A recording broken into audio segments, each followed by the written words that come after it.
Hey folks, today we are looking at this little guy, the brand new 26mm f2.8 pancake lens for Nikon Z.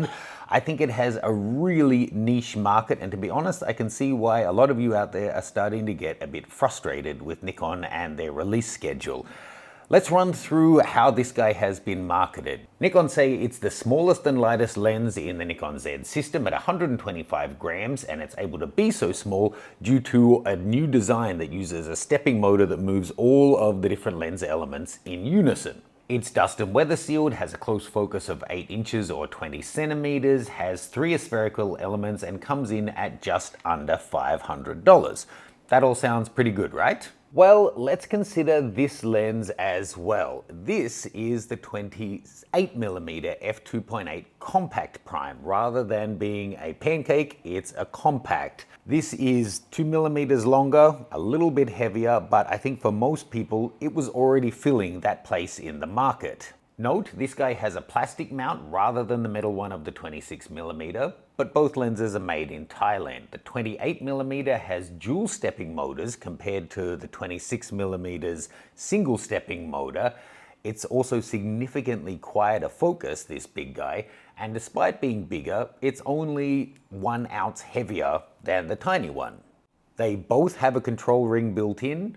The 28mm also focuses 5% closer than the 26mm, and given that it's 4 to 5% longer in focal length, that adds up to a final reproduction ratio that's noticeably closer than the new one. And the 28mm is about 40% less expensive. It's around $300 US or less than that, and the new guy is around $500. So I think it's fair to say that you're spending an extra $200 to get 2mm wider, a metal mount, a smaller design, 30 grams lighter, better flare control, but a lot more noise when you're focusing.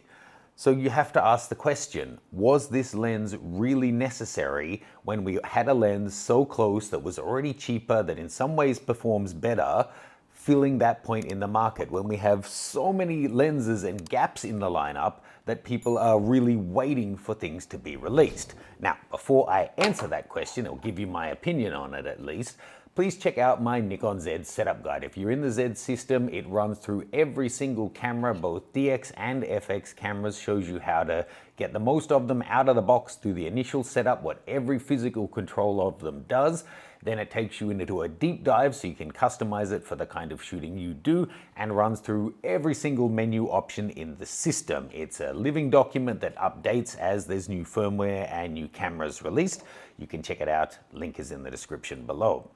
Now, I have been out to do some shooting with these guys to compare them side by side. I did that on my Z7 Mark II. If you're going for compact and pancake primes, most likely it's going to be on a smaller body rather than something like the Z9. Now, taking a look at this first one, these were both shot at f16, trying to get the flare, but then seeing what kind of a pattern we're getting there. So there on the right is the 28mm, the bigger guy. On the left is the new one, the 26mm. Now you'll note you're getting a more defined sun pattern on the 26mm, the new lens, and it's a different flare pattern. I would say overall, I think the flare is better controlled on the 26, but it just kind of depends what you're looking for. If you like this look of having kind of color swathes going further down into your shot, then the 28 may be your lens. But technically, I would say the 26 is doing slightly better on that. Looking at these two, not the most inspiring, but taking a look at some custard apples here, it's again the 26 on the left, 28 on the right. I really don't see a significant difference between them in terms of image quality. If anything, I might slightly prefer the 28.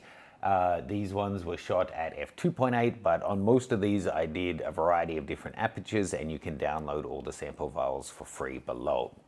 There's a couple of other test shots there of my cats Loki and Tyson using flash as well. Now, one thing I wanted to talk to you about is the closest focus. Now, it seems nothing, but it does add up. It's 19 centimeters on the 28 and it's 20 centimeters on the 26. Just to remind you though, when you're calculating your closest focus distance, it's from your focal plane, which is that symbol on top of your camera, not from the front element. And when you're using the 28, you'll note that when I focus it, it doesn't extend at all, whereas with the 26, it does actually extend further out when you're going to closest focus. So it doesn't stay as pancakey as it may seem.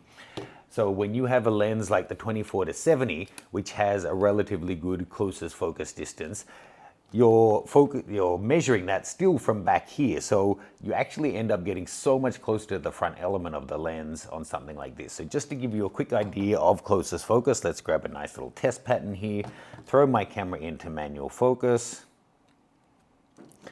I'm going to focus it to its closest focus. So on the 28mm, that's the result we're getting. Now, if I just change the lens without really moving my distance,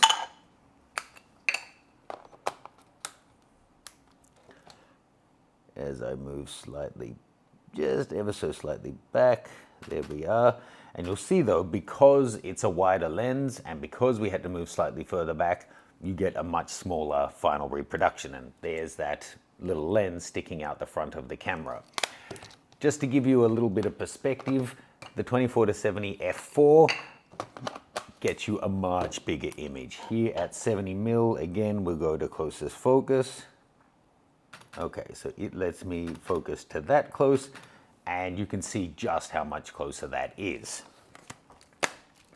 Now, I mentioned that the older 28 is quieter to focus than the 26. This won't bother everyone. If you're only ever shooting on noisy streets, it may not make a difference to you, but if you're doing video or shooting in really quiet situations, look, it's noticeable, but for some people it won't matter at all. Let me just give you an example.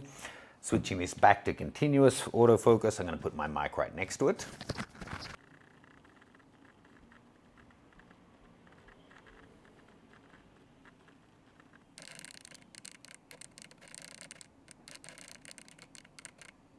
So whether or not that bothers you at all is going to depend on where you shoot, what you shoot, how you shoot. I'll leave that up to you. Let's address the elephant in the room, the 85mm f1.2. Where is it? Why am I talking about the 26 and not that? Unfortunately, Nikon Hong Kong haven't gotten a sample available yet. I've been asking about it for over a year, since the rumors came out.